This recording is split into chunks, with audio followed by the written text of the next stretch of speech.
Habari wa vituo mbalimbali vya habari wamevamiwa na wahuni waliojihami kwa mapanga na silaha nyingine butu eneo la Isulu Bushingala, eneo bunge la Ikolomani, kaunti ya Kakamega, katika maandamano ya kupinga kuhamishwa ili dhahabu ichimbwe. Mwandishi wetu Violet Auma ni miongoni mwa waliojeruhiwa na wahuni hao, na sasa tunaungana naye mbashara kwa njia ya simu.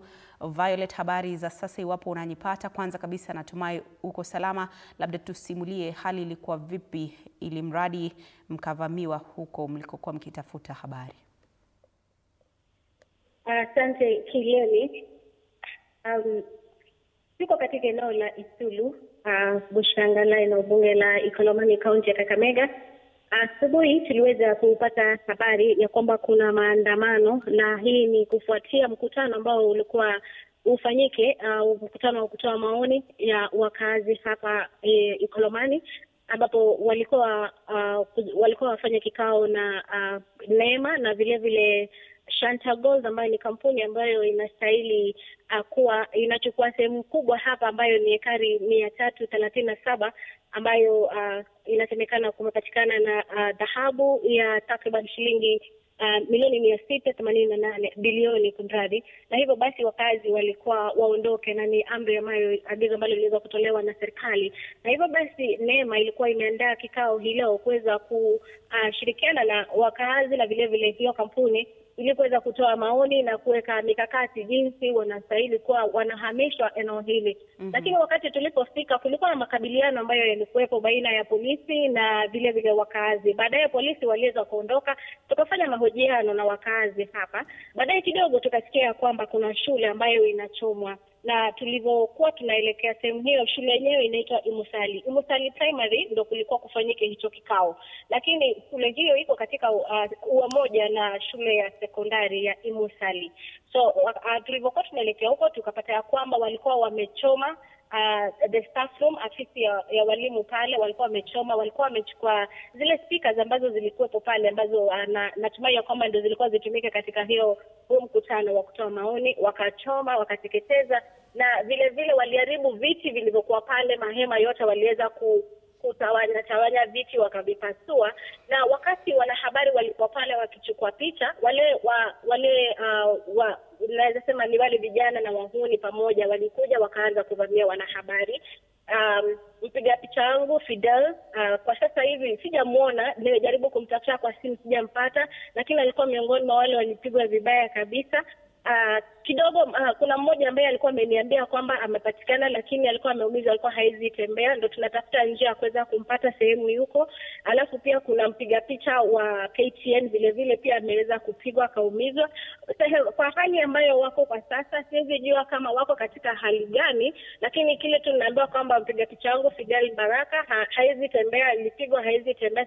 Siwezi jua, labda pengine nikipatana naye tunajaribu tu kutafuta kujua wanahabari wengine wako wapi. Tumeambiwa pia wa NTV vile vile pia ameweza kujeruhiwa. Wakati na wa Standard tulizungumza naye, alikuwa amefungiwa sehemu, hajui ni wapi, na pia mwenyewe hajatueleza kabisa tuweze kupata vile tunaweza msaidia. Lakini kwa sasa kuna wale ambao wamepatikana.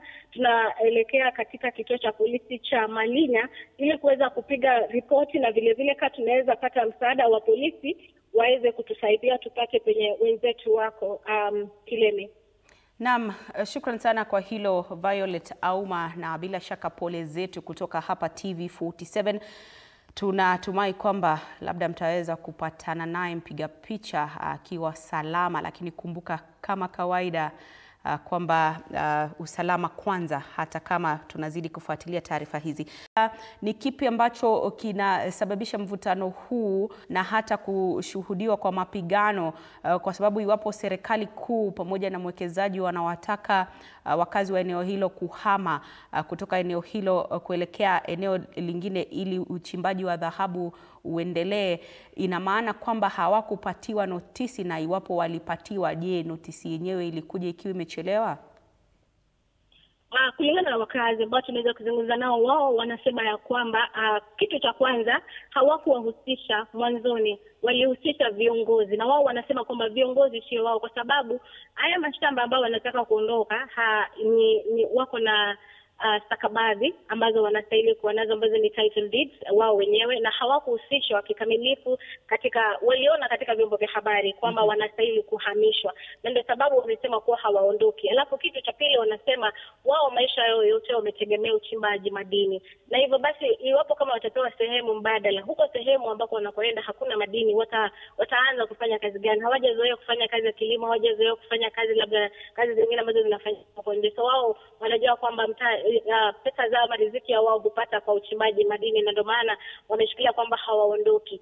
Nikumbuke kwamba kumekuwa na msemaji wa serikali alizuru eneo hili. Vile vile rais alikuwa eneo hili akiwaomba tu wakazi ya kwamba iwapo kama mwekezaji atakuja, basi waweze kutoa nafasi ya mwekezaji huo kufanya uchimbaji madini, kwa sababu wana vifaa vinavyohitajika.